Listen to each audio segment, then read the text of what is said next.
સામાન્ય બાબતમાં યુવકની હત્યાનો ભેદ ઉકેલાયો છે। સુરત ક્રાઇમ બ્રાન્ચે 3 આરોપીની કરી છે ધરપકડ। વિમલ, ડેનિશ અને ઉત્તમ નામના 3 આરોપીની ભાવનગરથી ધરપકડ કરાઈ છે। 15મી ઓગસ્ટના રોજ રાત્રિના સમયે બની હતી ઘટના। બાઇકને ઓવરટેક કરવા બાબતે જેનિશ ચૌહાણ નામના યુવકની હત્યા કરાઈ। આરોપીઓ હત્યા કરી ફરાર થયા।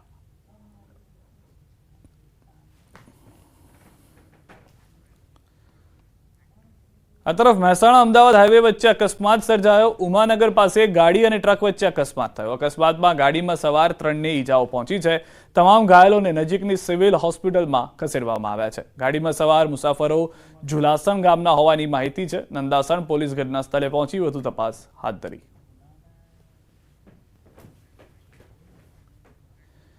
ભરૂચના વરેડિયા નજીક ટેન્કર ખાબકતા અફરાતફરી મચી ગઈ। વરેડિયા ગામ નજીકથી પસાર થતી ભૂખી ખાડીમાં કેમિકલ ભરેલું ટેન્કર ખાબક્યું। વડોદરાથી કેમિકલ ભરી અંકલેશ્વર જઈ રહેલું એક ટેન્કર વરેડિયા નજીક ભૂખી ખાડીમાં ખાબકી ગયું હતું।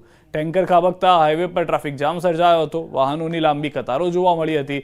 ઘટનાની જાણ થતાં જ પાલેજ, નબીપુર તેમજ ભરૂચ જિલ્લા ટ્રાફિક પોલીસ અને NHAIના કર્મીઓ ઘટના સ્થળે દોડી આવ્યા। સર્જાયેલા અકસ્માતમાં ટેન્કર ચાલકનો આબાદ બચાવ થયો। ભૂખી ખાડીમાં ખાબકેલા ટેન્કરને ક્રેનની મદદથી બહાર કાઢવામાં આવ્યું। મહત્વનું છે કે વરેડિયા નજીકથી પસાર થતી ભૂખી ખાડી પર માર્ગ સાંકડો હોવાને કારણે અવારનવાર અકસ્માતોની ઘટના જોવા મળે છે। બનાસકાંઠાથી સમાચાર। એગ્રો મિલ દુર્ઘટનામાં મૃત્યુઆંક 3 થયો છે। પાલનપુરની જગાણા એગ્રો મિલમાં બન્યો હતો બનાવ। અમદાવાદમાં સારવારમાં વધુ એક વ્યક્તિનું મોત। ઈસેદુ એગ્રો મિલ દુર્ઘટનામાં 3 લોકો દાઝ્યા હતા। અગાઉ 2 લોકોના મોત થઈ ચૂક્યા હતા।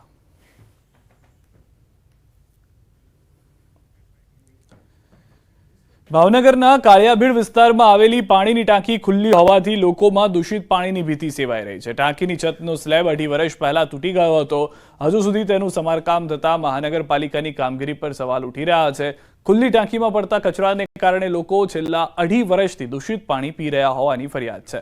આ અંગે મેયરે અને સિટી એન્જિનિયરે જણાવ્યું કે હાલ કાળિયાભીડ પાણીની ટાંકીની સામે ₹4.5 કરોડના ખર્ચે નવી ટાંકી બનાવાઈ રહી છે, જેનું કામ આગામી દિવસોમાં જલ્દી પૂરું કરી દેવામાં આવશે। તો વિપક્ષે સમગ્ર મામલો સત્તાધીશો પર ગંભીર આરોપ સાથે ભ્રષ્ટાચારની વાત કરી।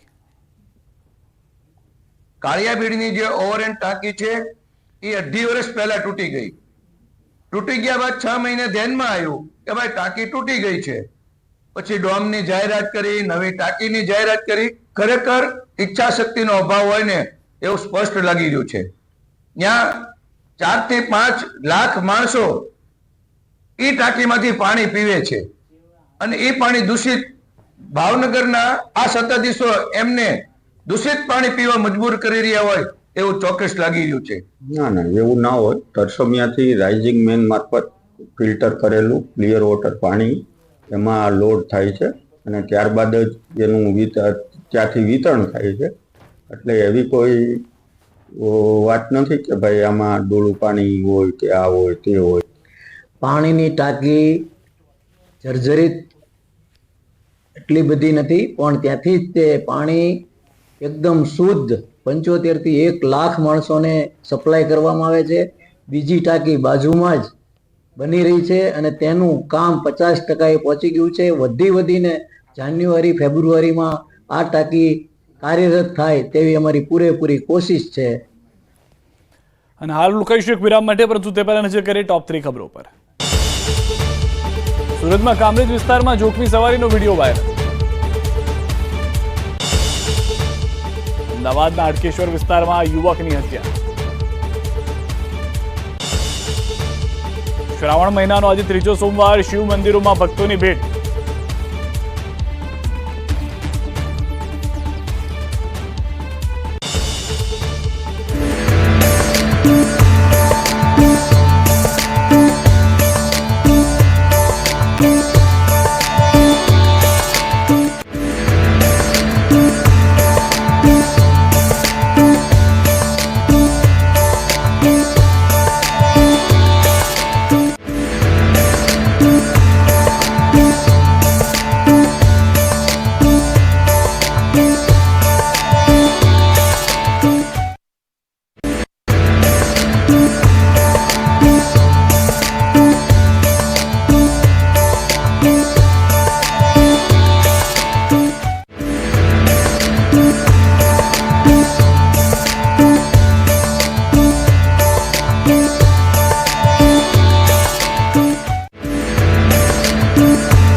ભાઈ પણ સુપ્રત કર્યો છે. કલેક્ટરનો લેટર પણ ગ્રામજનો લઈને આવ્યા છે, સરપંચ લઈને આવ્યા છે. શું કહેશો, કેવી તકલીફ પડે છે? કેટલા ગામને જોડતા રસ્તાની આ પ્રકારની આ 18 થી 20 ગામને જોડતો રસ્તો છે અને 2 નેશનલ હાઈવે જોડતો રસ્તો છે. આ છેલ્લા 4 થી 5 વર્ષથી આવી નવી હાલતમાં છે અને દર વર્ષે અમે અમારા ગામના 100 ખર્ચે રસ્તો રિપેર કરી છે. પ્લસ ગામમાં કોઈ બીમારીનો કેસ હોય, ડિલિવરીનો કેસ હોય તો 108 ને રજૂઆત કરતા જેટલી વાર જામનગર લાગે એટલી વાર આ 3 કિલોમીટરમાં વાર લાગે છે. ઘણીવાર મુશ્કેલીઓ વેઠવી પડી છે. જે પ્રકારે રસ્તા પર આપ દ્રશ્ય જોઈ રહ્યા છો, હાલ ટ્રેક્ટરની મદદથી રસ્તો છે તે રિપેર કરવામાં આવી રહ્યો છે. અહીં જેસીબી પણ બોલાવવામાં આવ્યું છે અને જે પ્રકારે આપ જોઈ રહ્યા છો, ગ્રામજનો ઉપસ્થિત થયા છે અને રસ્તાનું રિપેરિંગ કામ કર્યું છે. જે પ્રકારે સરકારી અધિકારીઓ અને નેતાઓ દ્વારા રસ્તા રિપેરિંગની કાર્યવાહી થતી હોય છે, તેવી જ રીતે ગ્રામજનો એકત્ર થઈ અહીં જે પ્રકારના દ્રશ્ય જોઈ રહ્યા છો, હાલ જેસીબી અને ટ્રેક્ટરની મદદથી રસ્તાઓના જે ખાડા છે તે ખાડા બુરવામાં આવી રહ્યા છે.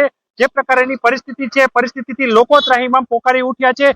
શું કહેશો કાકા, કેટલા સમયથી આ પ્રકારની પરિસ્થિતિ છે અત્યારે અને કેવી તકલીફ પડે છે? આ 5 વર્ષથી આ તકલીફ બહુ છે. રાઘવજીભાઈ ને વારંવાર મેં રજૂઆત દીધી, બરોબર, પણ કાંઈ પણ જવાબ નથી દેતા, બરોબર. ઓમ સરકાર હારી પણ આવા અમારે કામ કરે તો બહુ જ સારું. આ રોડ ની જરૂર છે.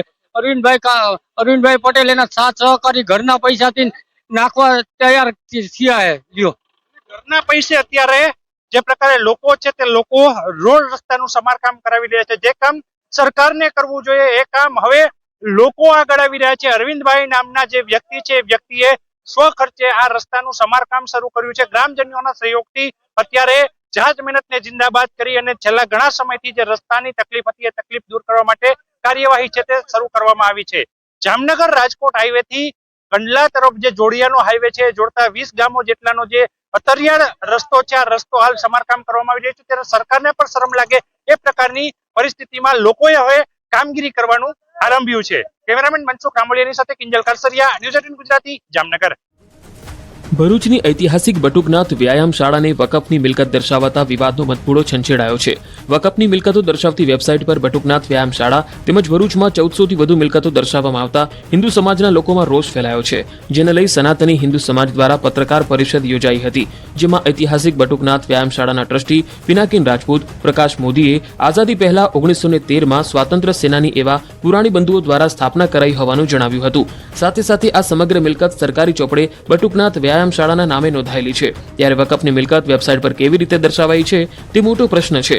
આ અંગે કોઈ નોટિસ પણ ટ્રસ્ટીઓને ન મળી હોવાનું જણાવ્યું હતું. ત્યારે આ વકફના કાયદા હેઠળ મિલકતો પડાવી લેવાનું ષડયંત્ર હોવાનો પણ આક્ષેપ કરવામાં આવ્યો. હિન્દુ અગ્રણી અને એડવોકેટ કૃણાલ પંડ્યાએ ભરૂચમાં વકફની 1400 થી વધુ મિલકતો દર્શાવવા મુદ્દે વકફના કાયદાનો ગેરલાભ ઉઠાવાતો હોય તે નાબૂદ કરવાની માંગ કરી.